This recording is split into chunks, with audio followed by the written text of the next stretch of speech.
Si vous partez en vacances ou si vous êtes déjà parti et que vous avez pris l'autoroute, vous avez dû remarquer au milieu du flux incessant des véhicules des panneaux couleur chocolat qui invitent à lever le pied et à découvrir les trésors cachés de nos territoires.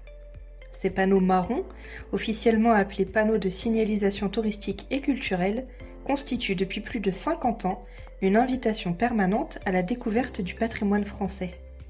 Parmi les sites qu'ils signalent, une proportion remarquable concerne le patrimoine religieux, les cathédrales, les abbayes, les églises, les sanctuaires et même les musées. Ces panneaux dessinent ainsi une géographie spirituelle de la France, visible depuis nos axes de circulation les plus fréquentés. L'histoire des panneaux marrons débute dans les années 60-70, en parallèle du développement du réseau autoroutier français. Face à l'uniformité et à la monotonie des longs trajets sur autoroute, les pouvoirs publics et les gestionnaires d'infrastructures ont souhaité créer un lien entre les voyageurs et les territoires traversés. La couleur marron, qui est officiellement un brun 97 selon la norme RAL, a été choisie pour sa symbolique. Évocatrice de la terre, du patrimoine ancien, elle se distingue nettement des autres codes couleurs de la signalisation routière. Cette teinte sépia suggère le passé, l'histoire, l'ancienneté, des valeurs qui sont particulièrement appropriées pour signaler le patrimoine religieux millénaire français. La mise en place de ces panneaux obéit à un cadre strict qui est défini par l'instruction interministérielle sur la signalisation routière. Les critères de sélection sont particulièrement exigeants. Il faut un intérêt patrimonial avéré. Le site doit présenter un intérêt qui soit culturel, historique, architectural ou bien naturel, mais il faut que ce soit reconnu. Il faut aussi qu'il y ait une accessibilité publique. Ça doit être un site ouvert au public avec des horaires de visite qui soient définis. Il faut une proximité géographique avec une localisation à moins de 20 à 30 km de l'autoroute selon les départements. Et bien sûr, une absence de caractère commercial avec l'exclusion de tout aspect publicitaire direct. Et pour le patrimoine religieux, ces critères trouvent une résonance particulière. Nombre d'édifices religieux français répondent naturellement à ces exigences. Un classement aux monuments historiques, une ouverture au public, bien sûr une valeur architecturale et une valeur historique exceptionnelle. Ainsi, le patrimoine religieux occupe une place importante parmi les sites signalés par les panneaux marrons, même si cette présence reste souvent discrète. Et cette situation reflète plusieurs réalités. Tout d'abord, l'importance historique du patrimoine religieux français. Avec plus de 45 000 églises, 150 cathédrales et des centaines d'abbayes et de monastères, la France possède l'un des patrimoines religieux les plus riches d'Europe. Nombre de ces édifices constituent des jalons architecturaux et historiques majeurs. La valeur touristique doit être reconnue, mais ça, on le sait, avec les sites religieux, ils figurent d'ailleurs parmi les destinations touristiques les plus visitées de France. Par exemple, Notre-Dame de Paris, la Sainte-Chapelle, l'abbaye du Mont-Saint-Michel ou encore la cathédrale de Chartres attirent des millions de visiteurs annuellement.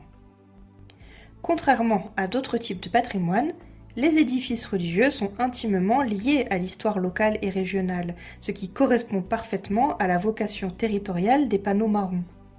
Et puis, l'analyse des panneaux marrons révèle aussi une grande diversité dans les types de patrimoine religieux mis en valeur. Nous avons des cathédrales et des grandes églises comme Reims, Amiens, Bourges ou encore Albi, ces joyaux de l'art gothique, roman ou classique, qui bénéficient naturellement d'une signalisation autoroutière avec un rayonnement qui dépasse largement le cadre local.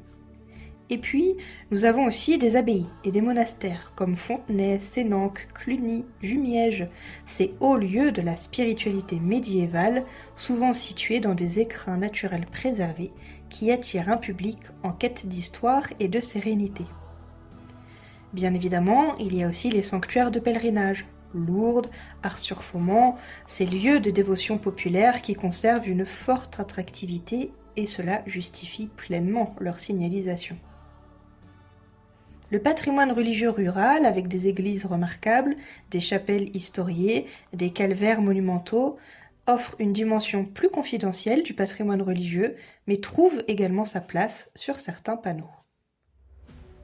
Les études menées par les sociétés gestionnaires d'autoroutes que nous avons pu interroger pour écrire ce podcast, comme Vinci Autoroute ou l'APRR ou encore la SANEF, démontrent l'efficacité réelle de cette signalisation. L'installation d'un panneau marron peut augmenter la fréquentation d'un site de 20 à 40% selon les cas. Et pour le patrimoine religieux, cet impact revêt une importance particulière. Beaucoup d'édifices religieux, notamment en milieu rural, souffrent d'un déficit de notoriété malgré leur valeur patrimoniale. Ainsi, le panneau marron peut constituer le déclencheur d'une visite impromptue, transformant un simple transit autoroutier en découverte culturelle. Les panneaux marrons favorisent un type particulier de tourisme, le tourisme de découverte spontanée. Contrairement au tourisme planifié, où la destination est choisie à l'avance, ces panneaux suscitent des visites impulsives, souvent enrichissantes pour les voyageurs. C'est aussi l'occasion de chercher en direct à quoi renvoie ce panneau. Lorsque le conducteur est occupé, le passager va ainsi pouvoir, avec la magie d'Internet, savoir tout de suite ce qu'il en est. Et cette dimension spontanée convient particulièrement bien au patrimoine religieux, dont la découverte gagne souvent à être inattendue. Et l'effet de surprise renforce l'émotion esthétique et spirituelle que peuvent procurer ces lieux chargés d'histoire. Certains départements ont développé des stratégies cohérentes de signalisation, créant de véritables parcours thématiques autour du patrimoine religieux. Ces approches permettent de révéler la richesse et la cohérence historique d'un territoire en reliant entre eux des sites complémentaires. La signalisation du patrimoine religieux sur les autoroutes soulève la question délicate de l'articulation entre principe de laïcité et valorisation du patrimoine culturel. Cette problématique, qui est propre au contexte français, trouve généralement sa résolution dans l'approche patrimoniale et culturelle adoptée. Les panneaux marrons présentent les édifices religieux sous l'angle de leur valeur architecturale, historique et artistique, plutôt que sous celui de leur fonction cultuelle. Donc cette approche permet de concilier le respect de la laïcité et la mise en valeur d'un patrimoine qui constitue une part essentielle de l'héritage culturel français. De plus, on constate qu'il y a par exemple, comme sur l'autoroute en direction de Troyes, un panneau marron qui évoque le musée Rachi, donc en lien avec le judaïsme, et ainsi on retrouve cet aspect de la laïcité où les religions sont toutes mises à égalité et donc les panneaux signalisant les lieux spirituels, culturels en lien avec leur religion peuvent l'être à la fois pour le christianisme, le judaïsme ou même l'islam. Un autre défi concerne la représentativité des différentes confessions dans cette signalisation.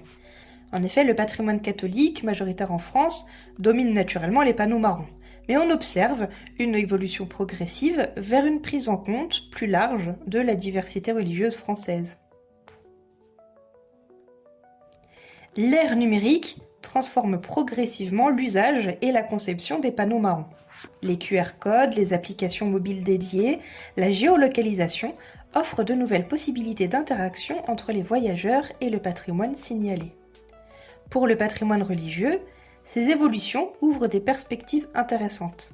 Des visites virtuelles, des contenus audio historiques, l'information pratique en temps réel, ces outils peuvent enrichir considérablement l'expérience de découverte initiée par le simple panneau. Les nouvelles générations de panneaux évoluent aussi vers une approche plus expérientielle, mettant l'accent sur l'émotion et sur l'expérience vécue plutôt que sur la seule information factuelle. Et cette évolution convient particulièrement au patrimoine religieux, dont la valeur ne se résume pas uniquement à ses caractéristiques architecturales, mais englobe une dimension spirituelle et émotionnelle. L'émergence des préoccupations écologiques questionne aussi l'avenir de la mobilité autoroutière et, par extension, celui des panneaux marrons. Mais leur rôle dans la promotion d'un tourisme de proximité et de découverte territoriale pourrait les rendre plus pertinents encore dans un contexte de mobilité durable. Certains panneaux marrons ont pu révéler ainsi des trésors cachés. Par exemple, dans l'Aude, l'abbaye de Fontfroide, qui est signalée depuis l'autoroute A61, est une ancienne abbaye cistercienne qui illustre absolument parfaitement l'efficacité des panneaux marrons. Elle est située dans un écrin naturel préservé du massif des Corbières et elle était relativement méconnue du grand public avant sa signalisation autoroutière.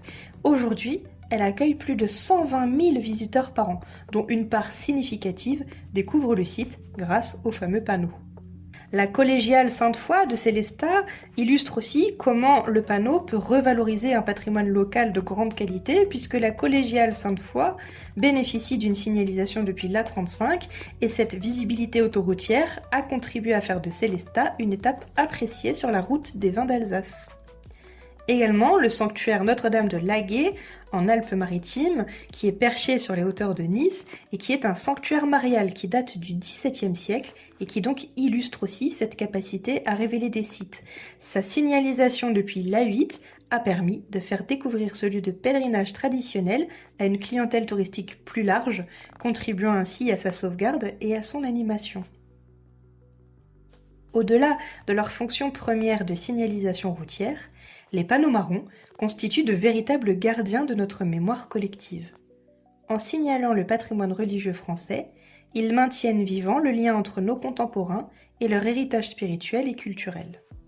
Ces discrets panneaux couleur chocolat opèrent une démocratisation silencieuse de la culture. Ils rendent accessible à tous, sans distinction sociale ou culturelle, la découverte de trésors patrimoniaux souvent méconnus. Pour le patrimoine religieux, cette fonction revêt une importance particulière dans un contexte de sécularisation croissante de la société française. L'avenir des panneaux marrons semble assuré, leur rôle évoluant vers une fonction d'interface entre mobilité et découverte culturelle. Dans un monde de plus en plus numérisé et virtualisé, ils conservent cette vertu irremplaçable de l'ancrage territorial et de la découverte authentique. En définitive, ces modestes panneaux dessinent, kilomètre après kilomètre, une géographie spirituelle de la France. Ils nous rappellent que derrière la modernité de nos infrastructures routières se cache un patrimoine millénaire, témoin de l'histoire et de l'âme de nos territoires. Une invitation permanente à lever le pied, sortir des sentiers battus et à redécouvrir les racines profondes de notre culture.